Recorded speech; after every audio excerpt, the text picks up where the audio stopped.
Esta é a nossa segunda videoaula sobre o filo cordato. Na primeira videoaula analisamos as características gerais do filo, que vou repetir agora, que é a presença da notocorda, o cordão nervoso dorsal, as fendas branquiais e a cauda. Além disso, fizemos um breve estudo sobre o subfilo cefalocordado e urocordado. E hoje abordaremos o subfilo vertebrata, a superclasse peixes. Então vamos ao nosso próximo slide para começarmos essa análise. O subfilo vertebrata possui duas superclasses.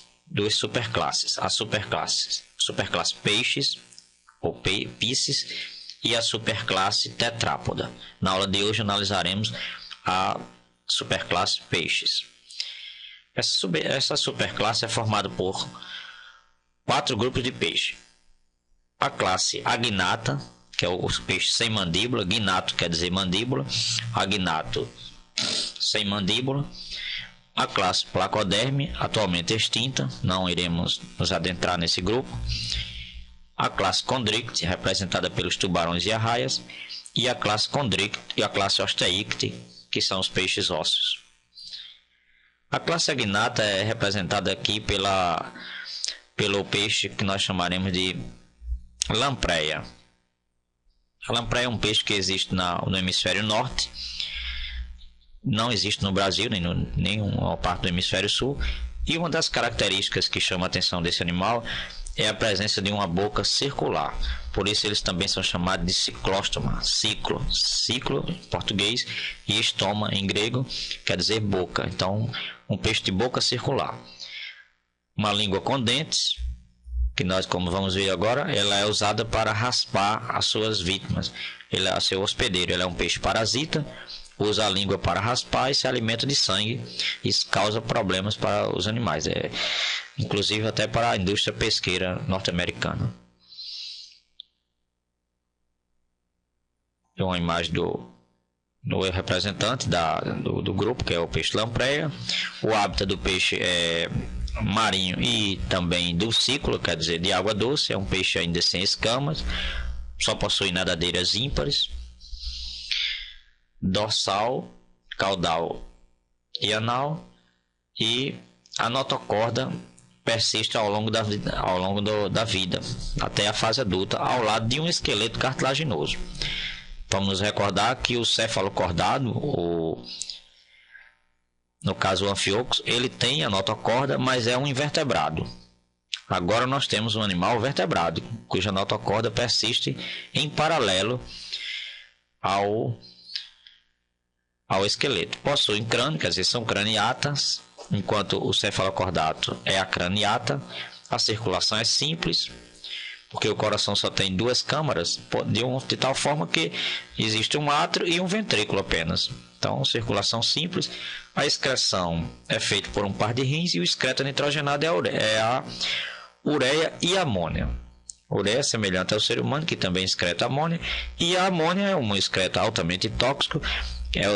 Normalmente é excretado pelos animais aquáticos, porque eles precisam excretar a amônia, liberar essa amônia para o meio ambiente na medida em que é produzido, dada a sua toxicidade. Isso levaria ao risco de desidratação se fosse feito por um animal terrestre. Quanto à reprodução, a fecundação é semelhante à da maioria dos animais aquáticos. É uma fecundação externa com desenvolvimento indireto, ou seja, existe uma larva, e essa larva é semelhante a um Amphioxus, que é o grupo que nós estudamos na aula anterior, sobre as características gerais do filo cordata, levando os cientistas a acreditarem que há algum grau de parentesco entre os Amphioxus e os agnatos. Algum grau de parentesco, que eu quero dizer, evolutivo. Aqui essa figura ilustra muito bem essa semelhança. A larva do urocordado, o Amphioxus e a larva da lampreia. Então há uma grande semelhança entre esses animais, o que levou os cientistas a acharem que existe um grau de parentesco evolutivo entre eles. A circulação, como eu já havia dito, é simples, porque só há duas câmaras no coração. Vamos lembrar que o ser humano tem 2 átrios e 2 ventrículos. Não só o ser humano, mas todos os mamíferos e aves, enquanto o coração do peixe só tem um átrio e um ventrículo. Por ele passa apenas sangue venoso, representado normalmente por uma cor azul. Esse sangue passa pelo coração, vai até as brânquias, se oxigena, e em seguida o oxigênio é levado para o corpo.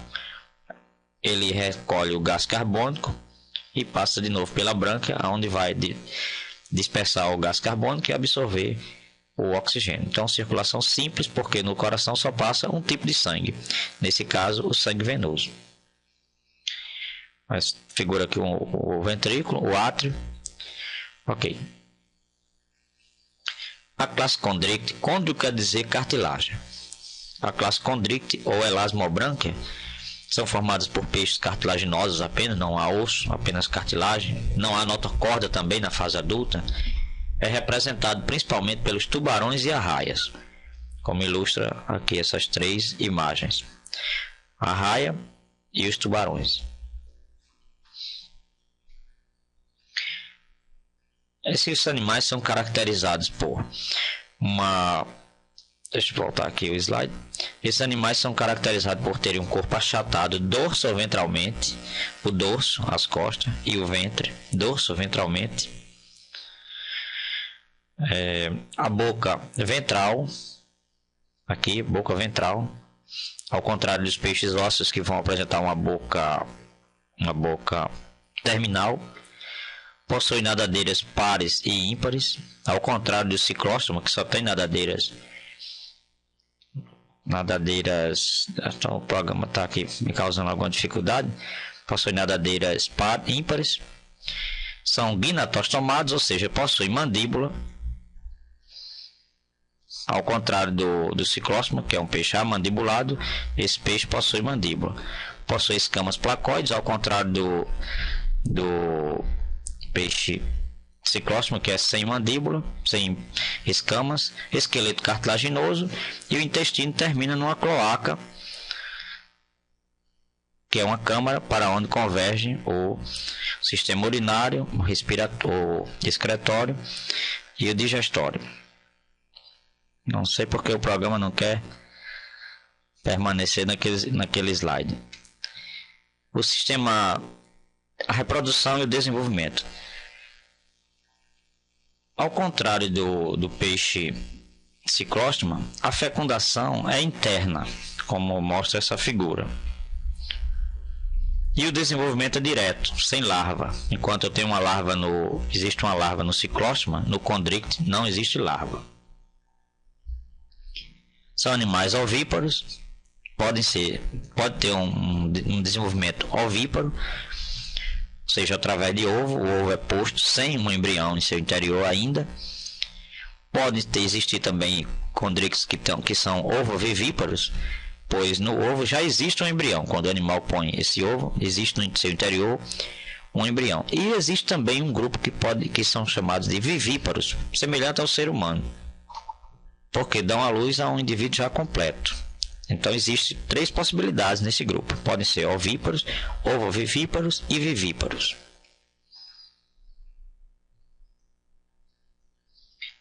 Possui 5 pares de brânquias. Vamos ver aqui uma figura para fica melhor de mostrar isso.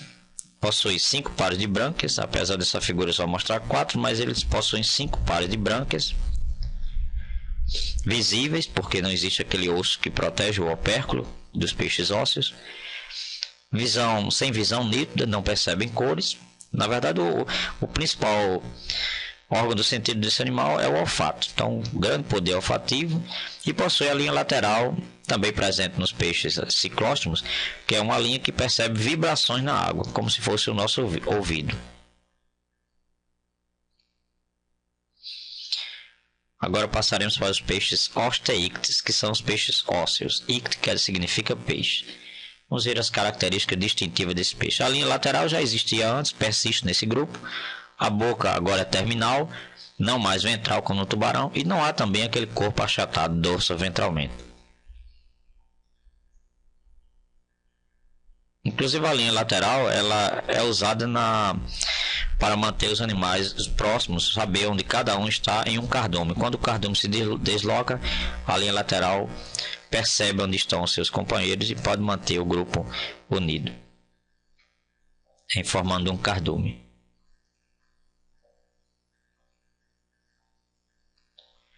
Uma característica distintiva do grupo é a presença da bexiga natatória.